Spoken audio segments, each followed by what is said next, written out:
संसारी लोग जो फंसे हैं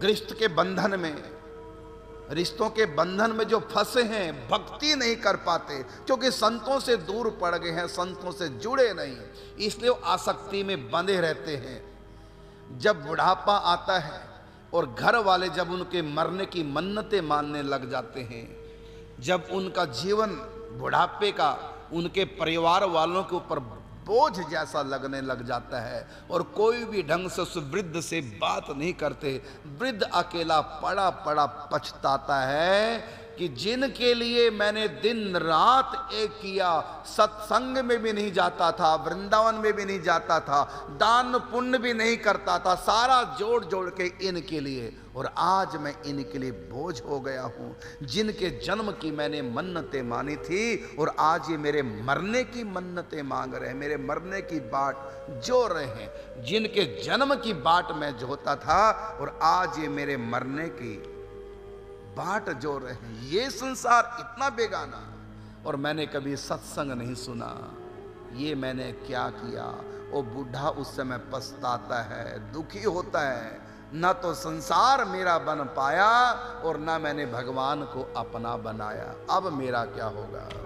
जो लोग भजन नहीं करते, देह और गेह में जो आसक्त रहते हैं, किस प्रकार वो पछताते हैं बुढ़ापे में, और मृत्यु के समय फिर यमदूत उनको किस प्रकार से इस संसार को छुड़ा करके जिसको ये अपना कहता था और सच्चाई इसके सामने रख देते हैं। देख लिया दुनिया का सारा नजारा और ना तुम किसी के ना कोई तुम्हारा, चलो अब नरक। यमराज के द्वार पर जो पहुंचा वो दृश्य न देखा जाता था।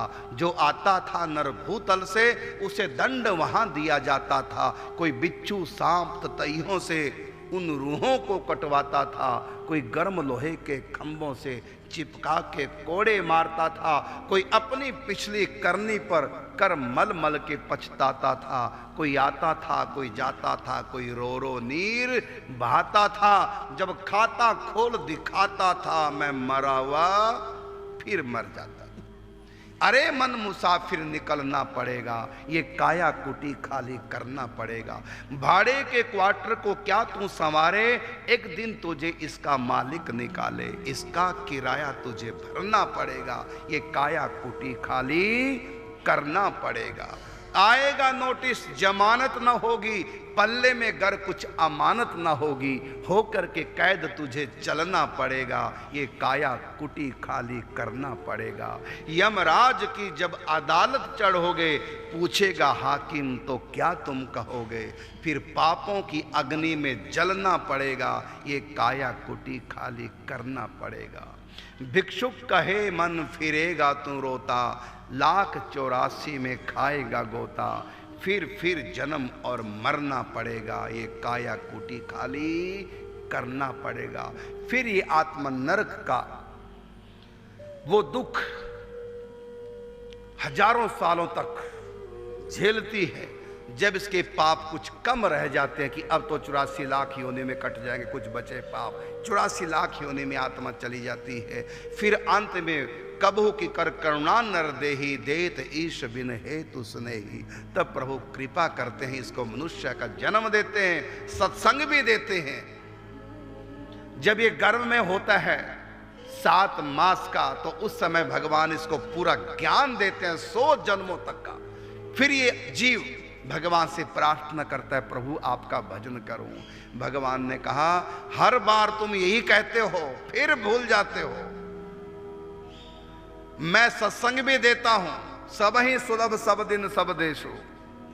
मैं दुख भी देता हूं जिससे कि समझ आओ ये संसार असार है, दुख अल्यम अशाश्वता।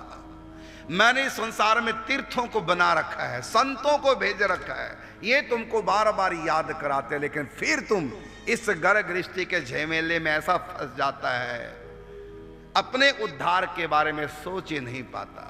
सारे काम तू आज ही करता, भजन को छोड़े कल पे, कल जाने आए ना आए पत्थर पड़े अकल पर। आज है तेरे हाथ में प्राणी, कल जाने क्या होए, कितनी श्वासा मिली है किसको जान सका नहीं कोई। श्वास श्वास हरि नाम जप वृथा श्वास मत खोए, न जाने इस श्वास का फिर आवन होए ना होए।